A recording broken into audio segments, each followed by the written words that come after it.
Hey folks, today Kyle is going to show us the fundamentals of the prone position and what you need to know when you go flat to employ your rifle. Hey, Kyle here, out on the range today, talking to you about the fundamentals of the prone position. When I get into the prone and I start shooting a gun, I like to dial it back to old school, if you will, and I like to run the irons. Shooting irons well will make it so you can shoot everything else well. So add to that, they need to be zeroed anyway because you got them on the gun. A lot of guys are skipping that step now. So, and there's a lot of good things out there. There's a lot of good programs that you can get into that really highlight the rifleman's quarter mile, 500 yards. Most of these guns, the 14.5 to 16-inch barrels especially, can shoot that, no problem. So you got some Appleseed comps out there. You got the Rifleman's Challenge, and all that stuff's good. So let's talk about what really is needed for a strong prone position shot and for zeroing, which we're going to be talking about in later episodes. All right, first off, one of the most common prone positions that I see nowadays is resting the mag on the deck. This is especially true for a M4 AR-15. So you can actually rest the mag on the ground. It will not cause a malfunction. That's an old wives' tale. So I come in here, I get my same grip that I have in the standing position, not kneeling. My forward grip changes a little bit kneeling, and more on that later. But basically just in here, the first thing I'm gonna do is get natural point of aim. So I get behind the gun, I line up on my target, I'm gonna close my eyes and take a breath in. If you guys watch the end of my barrel, watch what happens when I breathe in. Here we go. You see that barrel dip low. That's why breathing is so important when you shoot. Okay, so I open up my eye. Notice I have not broken cheek weld, and I am to the left of the target. So I'm gonna pick up my hips, I'm gonna move them to the left. That will push my barrel to the right, and I'm gonna do the natural point of aim again. Close my eyes, in and out. Open my aiming eye, and I'm right on target. Okay, so that's where I need to go. So next I'm gonna go ahead and take a shot. But before I do that, we wanna talk about my placement of my hand on this pistol grip. All right, so for sake of teaching this, I'm gonna break natural point of aim. Remember that anytime you do that, you get natural point of aim, then you break it, you gotta reestablish it again. So the gun's on fire, and what I wanna talk about here is when we put our fingers on the trigger, is one fundamental of prone, especially with a carbine, is this elbow back here. So what ends up happening, I'm gonna put it back on safe for now.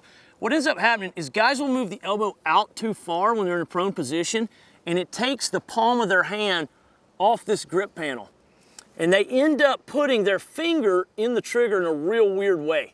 So what you wanna make sure, one little fine point here, is to bring that elbow in a little bit just to make sure the palm maintains a little bit of contact here. All right, so once again, I get down in here, I get natural point of aim, all right? I got lucky, I'm there, okay? I know my hand is good right now. My breathing, I'm only gonna breathe in and out, and I'm only gonna shoot when I have no air in my lungs, all right? So here we go. Again, notice I didn't break cheek weld, just like that. All right, back on the safe. So a couple other fundamentals you need to apply when you're working iron sights. We need to make sure that we do not oversight the gun. It's very critical when you're talking about a rifle. A lot of times, guys will look at that front sight post for so long that it starts getting a little mushy. That's where your breathing and your natural point of aim will come into effect. Remember, breath in and out, another breath in and out, steady my sights, take my shot. If you have good natural point of aim, it's gonna be right there. You're not gonna have to fine tune it much at all. Another thing you need to consider with iron sight work is angular and parallel deviation of the sights. And here's what that means. Angular deviation is the rear peep of the iron sight moving in relation to the front sight post, all right? Parallel deviation is perfect alignment of the rear peep and the front post on target, and it moves anywhere in the bull. I don't care where in the bull it hits. So angular deviation is bad. A lot of guys will get angular deviation when they solely focus on the front sight. So you need to make sure that you focus on the front sight, it's on the target, back your vision off, pretend like your eyes are binoculars, back it off a little bit, and make sure that that front sight post is perfectly aligned with that rear peep. With that natural point of aim and breathing, and your prone position will be solid and you'll be channeling our forefathers who've been doing this stuff for hundreds of years. All right, so get out there, work your prone position.